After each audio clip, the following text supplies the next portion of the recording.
Your Faith is Your Fortune by Neville Goddard, Chapter 12, Crucifixion and Resurrection. I am the resurrection and the life. He that believeth in me, though he were dead, yet shall he live. The mystery of the crucifixion and the resurrection is so interwoven that, to be fully understood, the two must be explained together, for one determines the other. This mystery is symbolized on earth in the rituals of Good Friday and Easter.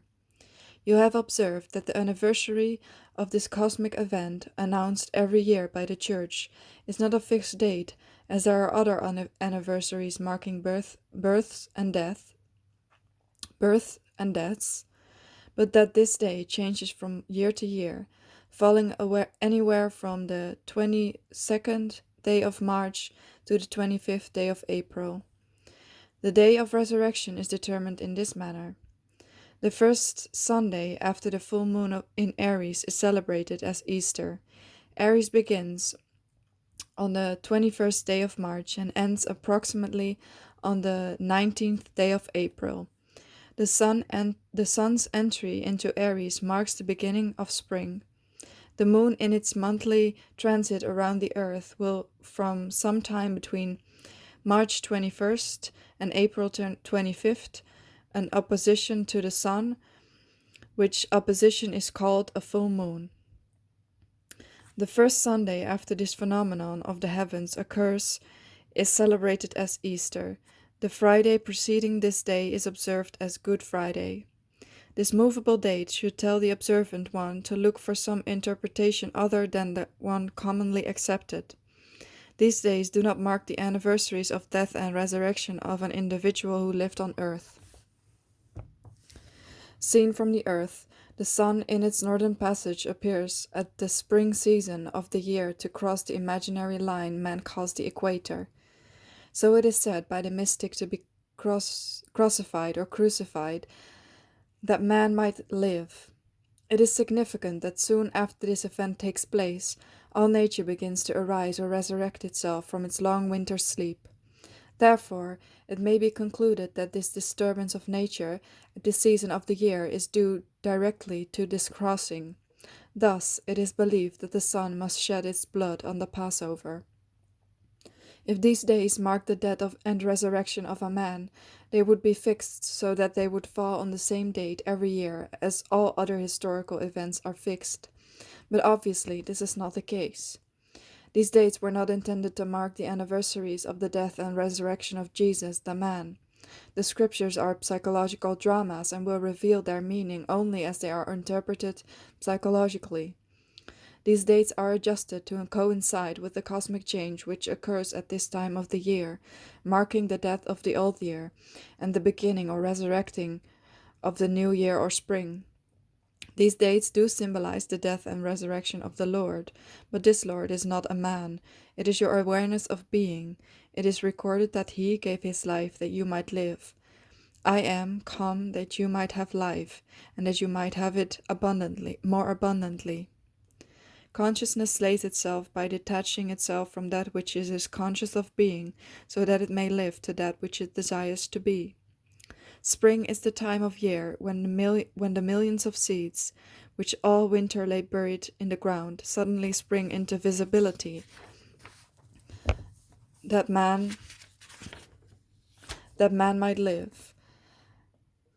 And because the mystical drama of the crucifixion and resurrection is in the nature of this yearly change, it is celebrated at this spring season of the year, but actually it is taking place every moment of time. The being who is crucified is your awareness of being. The cross is your conception of yourself. The resurrection is the lifting into visibility of this conception of yourself. Far from being a day of mourning, Good Friday should be a day of rejoicing, for there can be no resurrection or expression unless there is first a crucifixion or impression. The thing to be resurrected in your case is that which you desire to be. To do this, you must feel yourself to be the thing desired. You must feel, I am the resurrection and the life of the desire. I am, your awareness of being, is the power resurrecting and making alive that which your awareness you desire to be, that which in your awareness you desire to be. Two shall, two shall agree on touching anything, and I shall establish it on earth. The two agreeing, your awareness, is the conscious desiring, and the thing desired. When this agreement is attained, the crucifixion is completed. Two have crossed or crucified each other. I am that. Consciousness and that which you are conscious of being have joined and are one. I am now nailed or fixed in the belief that I am this fusion. Jesus, or I am, is nailed upon the cross of that. The nail that binds you on the cross is the nail of feeling. The mystical union is now consummated, and the result will be the birth of a child, or the resurrection of a son, bearing witness of his Father. Consciousness is united to that which is conscious of being. The world of expression is the child confirming this union. The day you cease to be conscious of being that which you are now conscious of being, that day your child or expression shall die, and return to the bosom of his Father, the faceless, formless awareness.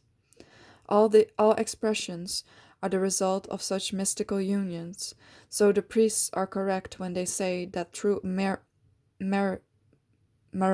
marriages are made in heaven, and can only be dissolved in heaven. But let me clarify this statement by telling you that heaven is not a locality. It is a state of consciousness. The kingdom of heaven is within you. In heaven, consciousness, God is touched by that which he is aware of being. Who has touched me? For I perceive virtue as has gone out of me. The moment this touching, feeling takes place, there is an offspring or going out of me into visibility taking place. The day man feels, I am free, I am wealthy, I am strong, God, I am, is touched or crucified by these qualities or virtues. The results of such touching or crucifying will be seen in the birth or resurrection of the qualities felt, for man must have visible confirmation of all that he is conscious of being. Now you will know why man or manifestation is always made in the image of God. Your awareness images and outpictures all that you are aware of being. I am the Lord, and besides me there is no God.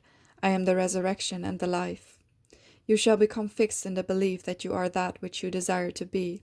Before you have any visible proof that you are, you will, from the deep conviction which you have felt fixed within you, know that you are.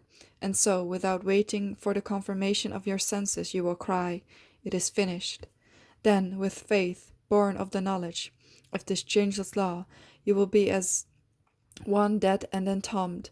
You will be still and unmoved in your conviction and confident that you will resurrect the qualities that you have fixed and are feeling within you.